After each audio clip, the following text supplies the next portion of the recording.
خواننده صابر چهری، تنظیم موسیقی کاظم مرادی، ناظر و صدا برداری علی احمدی، ترانه سرا پرگل. ارام نیست یا ایده کشی کردیده یا خاطر ایلمان و یاد بردیده تو هم به سانم آن کسکیه یا لمه بیتره یا دلد بردیه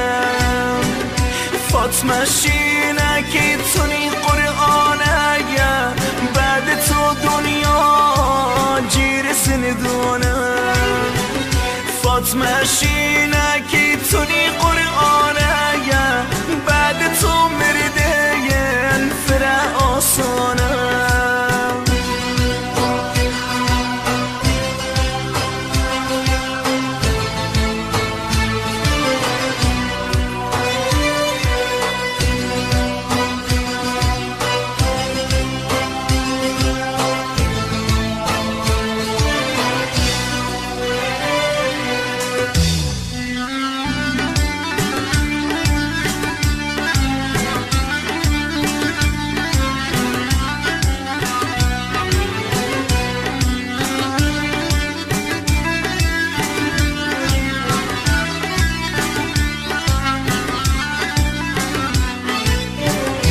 همیشه وطیایی که دوستم دیری حاضری و پای عشقمان بمیری عقدی که بس یم فراموش نکه چراغ عمریم تو خاموش نکه فاطمه شینه که تونی قرآنه بعد تو دنیا جیر زندونه فاطمه شینه که تونی قرآنه بعد تو صابر فرگیریونه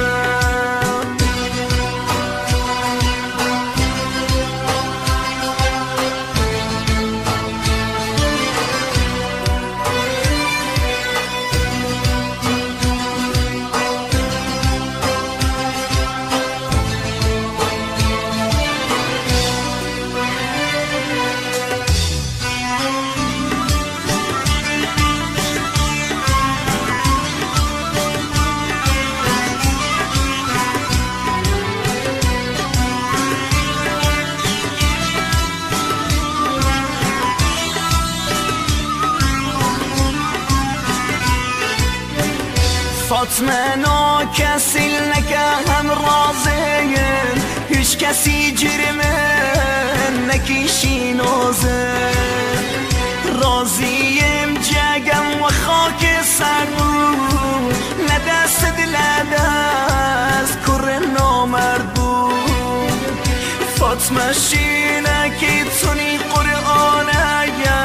بعد تو دنیا جیر زندونه فاطمه شینه که تونی قرآنه بعد تو